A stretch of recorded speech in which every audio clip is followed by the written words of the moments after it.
Muy buenas a todos, ¿qué tal? ¿Cómo estáis? Os comento qué es lo que vamos a hacer en el vídeo de hoy.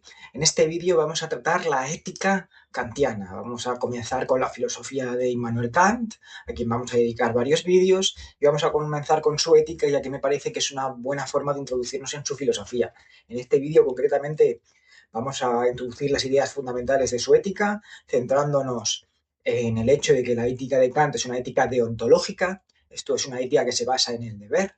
También vamos a examinar en qué medida la ética de Kant es una ética formal y no una ética material. Esto es, en qué medida la filosofía moral de Kant es una filosofía que te quiere decir cómo actuar, pero no quiere decirte qué es lo que tienes que hacer. Y también veremos que para Kant la ética tiene que estar respetando la libertad, tiene que ser una ética autónoma, una ética conforme a la cual cada uno de nosotros pueda regirse por sus propias leyes. Esta es la idea de autonomía, ¿no? Autonomía es la libertad entendida como la capacidad de regirnos por nuestras propias máximas, por nuestras propias leyes. Todo esto es lo que vamos a ver en este vídeo. Dicho esto, bienvenidos.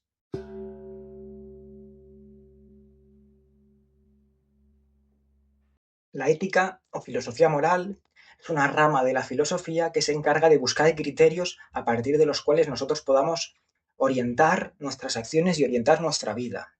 Es, por tanto, una parte de la filosofía que se suele centrar en el bien, en la diferencia entre lo que está bien y lo que está mal, entre lo correcto y lo incorrecto. El asunto reside con la ética kantiana en que Kant considera que el bien no podemos predicarlo, por así decirlo, no podemos mm, decir cuándo, o saber con certeza, mejor dicho, cuándo nuestras acciones son buenas y cuándo no. ¿Por qué? ¿Por qué piensa Kant que no podemos saber esto? Pues esto lo dice él porque él considera que no podemos conocer con certeza cuáles son las consecuencias de nuestras acciones. Esta es una idea que él toma de Hume. Kant había leído mucho a Hume. Hume venía a mostrar precisamente que la conexión causa y efecto, que el principio de causalidad no es un principio que esté en la propia realidad, sino que en cierta medida lo ponemos nosotros y que por tanto nosotros no podemos saber con certeza qué es lo que va a ocurrir después de que hagamos algo. Podemos imaginárnoslo, podemos tener un grado de conocimiento muy elevado, pero nunca una certeza absoluta, nunca una certeza al 100%. Entonces, esto va a tener en Kant dos grandes consecuencias. La primera de estas consecuencias es que él va a buscar la bondad no tanto en las acciones y en sus efectos, sino dentro de cada uno de nosotros, ¿no? En un giro típicamente moderno, en un gesto típicamente moderno, que ya encontramos en cierta medida también en Descartes, ¿no? Kant hace un ejercicio de introspección, de reflexión, y viene a dar cuenta de que aunque yo no sé cuándo mis acciones van a ser totalmente buenas, sí que puedo saber cuándo mis intenciones son buenas. En otras palabras, Kant considera que lo que yo puedo saber con certeza que es bueno es mi voluntad, cuando esta es buena, cuando es una buena voluntad. La segunda consecuencia que extrae Kant de esta idea de Hume consiste en que la ética ya no puede basarse en aquello que debemos perseguir. Hasta, hasta el momento, la filosofía moral venía a centrarse en qué es aquello que nosotros tenemos que estar persiguiendo. Y los hedonistas, por ejemplo, nos vendrían a decir que tenemos que perseguir el placer. eh, Aristóteles viene a decirnos que tenemos que perseguir la felicidad, ¿no? Pero como Kant considera que nosotros no podemos conocer los efectos de las acciones, no podemos saber con certeza cuándo vamos a conseguir el placer o cuándo vamos a conseguir ser felices. Estos criterios de placer, de felicidad, dice Kant que son criterios materiales y que además son criterios relativos, porque a cada uno de nosotros nos causa placer unas cosas y a cada uno de nosotros nos da felicidad pues también unas cosas u otras. Kant considera que todos, es verdad, todos buscamos la felicidad. En esto coincide con Aristóteles, todos buscamos la felicidad. La búsqueda de la felicidad es algo universal. Y esto va a ser importante porque Kant siempre va a buscar criterios universales. Esto es fundamental, criterios universales continuamente. Entonces todos buscamos la felicidad, sí, es cierto, pero no a todos nos hace felices lo mismo. Y como no a todos nos hace felices lo mismo, y como además yo no puedo saber perfectamente cuál va a ser la consecuencia de mi acción, ¿no? Todo esto hace, piensa Kant, que nosotros no tengamos que basarnos en una ética que se basa en lo que perseguimos, sino en nuestras intenciones. Una ética, va a decir él, que va a ser una ética formal, ¿no? Aquí introduce él la diferencia entre las éticas materiales y las éticas formales. Las éticas materiales te dicen qué es lo que tienes que hacer y qué es lo que tienes que perseguir. Mientras que las éticas formales, que es la ética que Kant está postulando, no te dice qué es lo que tienes que hacer. Kant no te va a decir qué tienes que hacer. Kant tampoco te va a decir qué es lo que tienes que perseguir. Kant te va a decir cómo tienes que actuar. Una ética formal es la ética que se pregunta por el cómo y no por el qué, por cómo tenemos que actuar. ¿Cómo entonces tenemos que actuar? La respuesta. La respuesta más simple que luego vamos a ir desarrollando. Pero la primera respuesta. Debemos actuar con buenas intenciones. Debemos actuar con buena voluntad. Kant tiene dos grandes obras sobre filosofía moral. Una de ellas es la fundamentación de la metafísica de las costumbres y la otra de la crítica de la razón práctica. En esta segunda, en la crítica de la razón práctica, en uno de sus capítulos, Kant, y cito, dice que no es propiamente la moral la doctrina encargada de hacernos felices, sino de que lleguemos a ser dignos de felicidad. ¿Qué es lo que nos quiere decir con esto Kant? Pues lo que nos viene a decir es que la filosofía moral no puede encargarse de hacer que seamos felices, porque nuestra felicidad es algo subjetivo, cada uno le hace feliz una cosa, y porque además, pues de cara a ser felices, juega también, o puede llegar a jugar un papel importante la suerte. Se trata, por tanto, piensa Kant, de que lleguemos a ser dignos de felicidad. De esto trata la ética, de que tú lleves una vida conforme a la cual tú puedas llegar a decir en un determinado momento de que mereces ser feliz. Y esta es la pregunta. Piensa que la pregunta que tenemos que hacernos a nivel moral no es si somos felices, no, sino llevas una vida conforme a la cual tú puedes decir que eres digno de felicidad, llevas una vida conforme a la cual tú puedes decir que mereces verdaderamente ser feliz. Vale, ok, muy bien, Kant, perfecto. Entonces yo tengo que actuar con buena voluntad y mis intenciones tienen que ser buenas. Pero puede ocurrir que yo tenga ciertas dudas sobre cuándo mis intenciones son buenas. Puede ocurrir que yo a veces tenga ciertas dudas sobre cuándo estoy actuando con buena voluntad. Pues bien, no te preocupes, porque Kant nos da una pista para poder saber cuándo nuestras intenciones son correctas. Él considera que nuestras intenciones son correctas y que nuestra voluntad es buena cuando se guía por el deber, ¿no? Considera Kant que todos tenemos la capacidad de saber cuáles son nuestros deberes, ¿no? Considera Kant que, como todos tenemos razón, aquí una vez más está esta idea cartesiana de que la razón es una facultad universal presente en todo ser humano, pues bien, como todos tenemos razón, piensa Kant, todos tenemos la capacidad de entender que debemos, que hay que respetar a las demás personas. Y esto lo puedo entender yo y lo puedes entender tú. Entonces, como lo podemos entender todos, todos podemos saber cuáles son nuestros deberes. Y cuando nos guiamos por este criterio, por el criterio del deber, entonces podemos decir que estamos guiándonos por intenciones que son buenas. El asunto es que al mismo tiempo considera Kant que guiarnos por el deber también nos hace libres. ¿Por qué? ¿Cómo puede ser esto? Pues bien, esto lo dice Kant porque piensa que si tú y yo somos capaces de saber cuáles son nuestros deberes y seguimos estos deberes, estamos siguiendo criterios que son los nuestros. Es mi criterio. Y por tanto yo estoy haciendo lo que yo considero que yo debo hacer. Esto es la libertad como autonomía, ¿no? Auto significa propio y nomos, de nomía, significa deber. Entonces, la ética kantiana es una ética que te invita a pensar qué es lo que debes hacer y actúes conforme a ello, y que considera que cuando tú haces lo que piensas tú que debes hacer, estás siendo libre. Entonces, frente a esta ética autónoma, él habla de éticas heterónomas. Sería justamente lo contrario. Las éticas heterónomas son las que no se rigen por aquello que cada uno piensa que debe hacer, sino que se rige por criterios que estarían, por así decirlo, fuera de nosotros.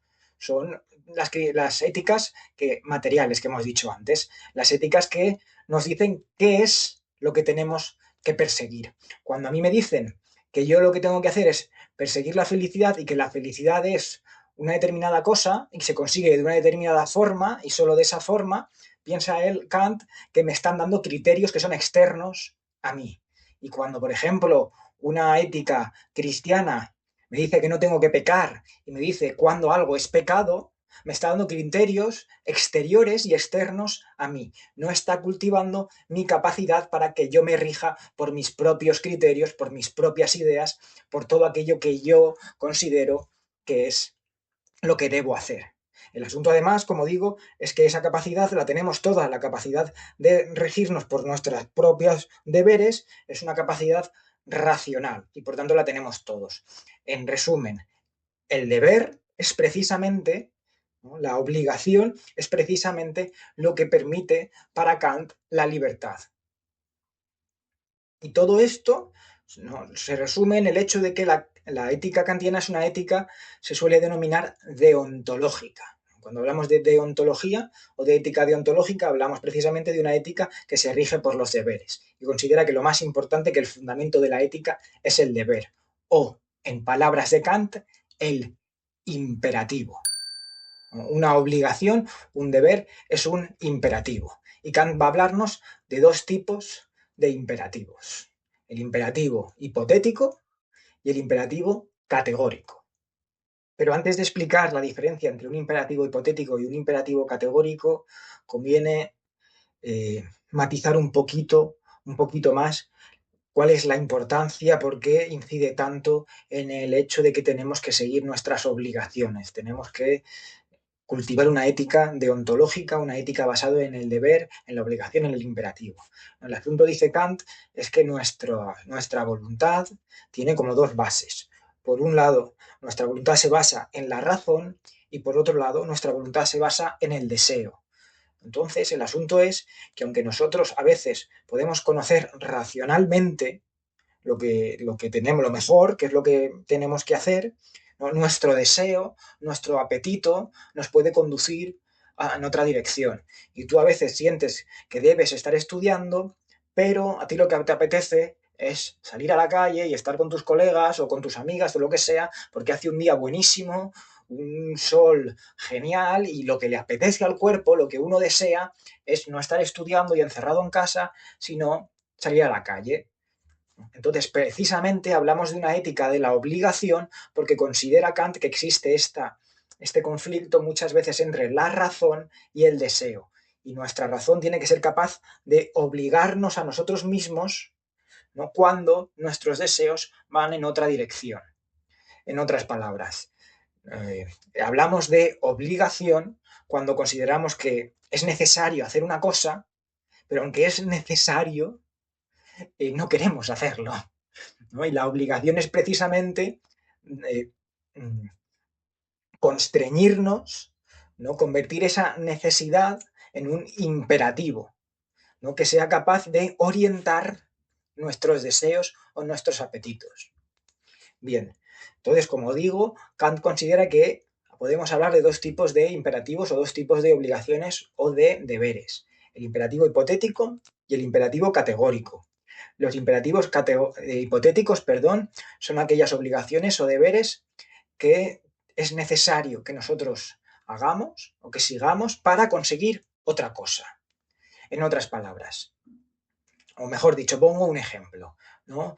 Vamos a trabajar con una hipótesis. La hipótesis de que queremos aprobar. Entonces, empezamos, ¿no? Si quieres aprobar esta hipótesis, si quieres aprobar, es necesario que estudies.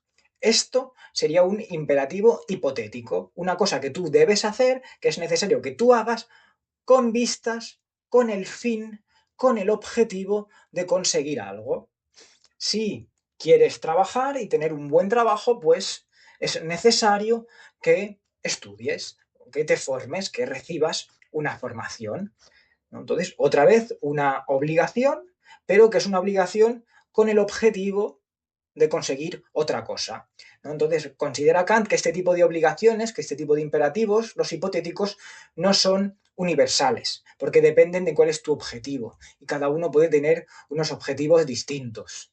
Entonces, no son universales y no valen para todas las personas estos imperativos. En otras palabras, estos imperativos son los propios de las éticas materiales y por tanto de las éticas heterónomas, las que se basan en criterios externos a nosotros, las que se basan en aquello que tenemos que perseguir. Pero no es esta la ética de Kant. La ética de Kant es una ética deontológica, formal y autónoma que busca criterios universales y por tanto que va a buscar imperativos categóricos.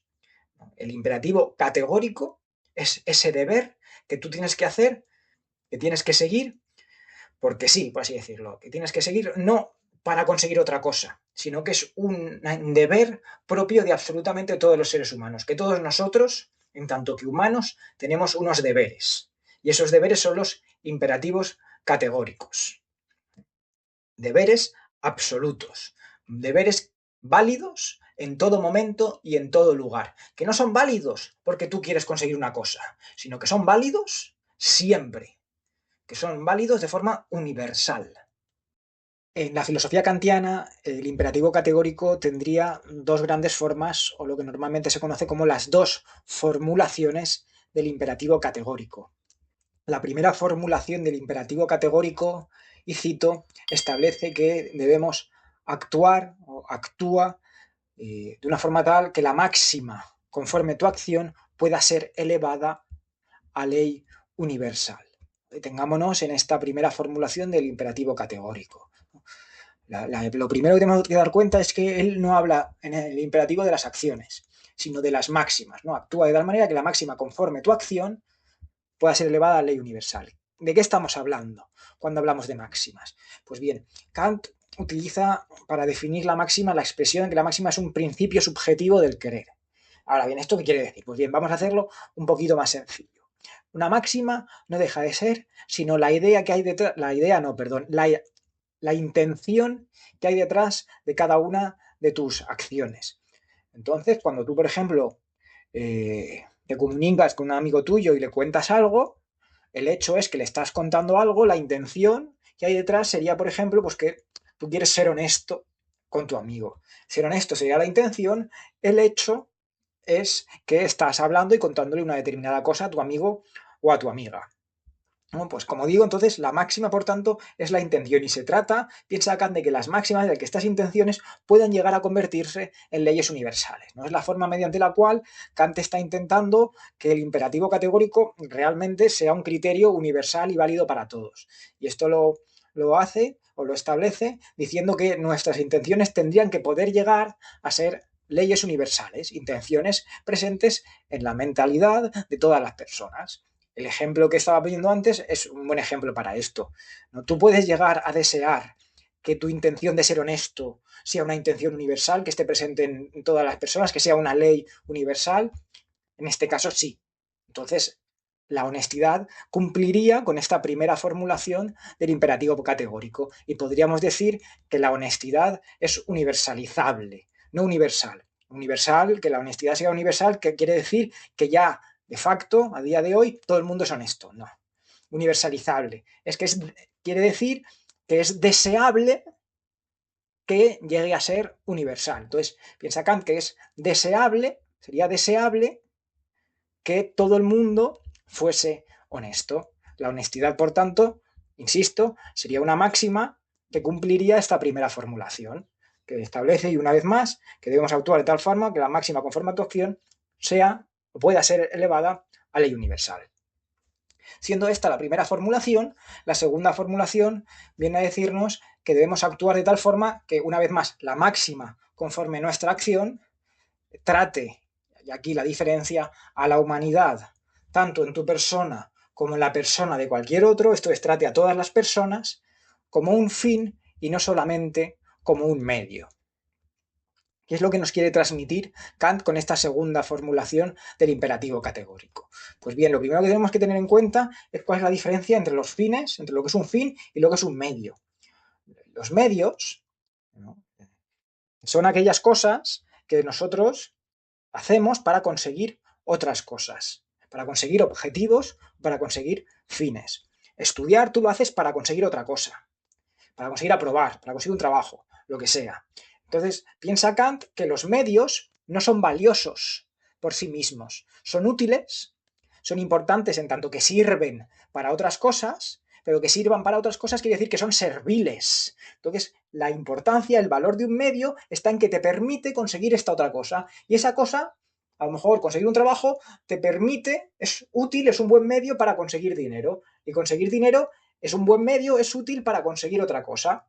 Entonces piensa Kant que en todos estos casos, en todos estos medios, su valor no es intrínseco.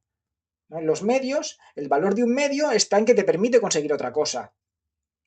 En cambio, los fines, los objetivos últimos, ¿no? tienen su valor intrínseco, siguiendo el ejemplo de la honestidad que poníamos antes. ¿No? La honestidad puede servir para conseguir otras cosas, pero el valor de la honestidad no está en el hecho de que sirve para otras cosas, sino en que nosotros debemos perseguir la honestidad en sí misma. Y esto es un fin. Y los fines, el asunto es que el valor del fin es intrínseco, no está en que te permite conseguir otra cosa, como ocurre con los medios. El valor del fin está dentro de sí mismo. Entonces, tratar a las personas como un fin y no como un medio quiere decir reconocer que todas las personas tienen un valor intrínseco, son valiosas en sí mismas y por tanto que no podemos utilizarlas, no puedes ni siquiera utilizarte a ti mismo, también tendrías que reconocer que en tu propia persona hay un valor intrínseco y este valor intrínseco del que está hablando Kant en esta segunda formulación del imperativo categórico es lo que más adelante pasará a ser conocido como la dignidad humana. Pues bien, con esto ya finalizo este primer vídeo dedicado a la filosofía kantiana, a la que, como digo, voy a dedicar diferentes vídeos de diferente complejidad, ya que Kant es un autor bastante importante en toda la historia de la filosofía y que además suele caer en la selectividad o EBAU. Dicho esto, comentaros que simplemente que si pues, este vídeo os ha ayudado un poquito y habéis podido entender algunas cuestiones de este pensamiento tan complejo como es el kantiano y me lo queréis agradecer, pues yo la verdad es que os agradecería mucho que me dejáis algún tipo de like o comentario o alguna cosa de esas, que a mí lo cierto es que cuando lo veo pues me anima a seguir con este proyecto, con este canal. Y si por el contrario no te ha quedado claro o tienes alguna duda, hay alguna cosa que yo no he explicado bien y que no has llegado a comprender del todo, pues si quieres también me lo puedes dejar, me puedes hacer alguna pregunta, alguna duda, lo que sea, en los comentarios y yo pues encantado de intentar ayudarte y intentar responderte, que para eso estamos, la verdad, para eso estamos. Nada, dicho esto me callo ya, no sin antes daros las gracias por llegar hasta el final del vídeo y nos vemos en el próximo. Una vez más, muchísimas gracias.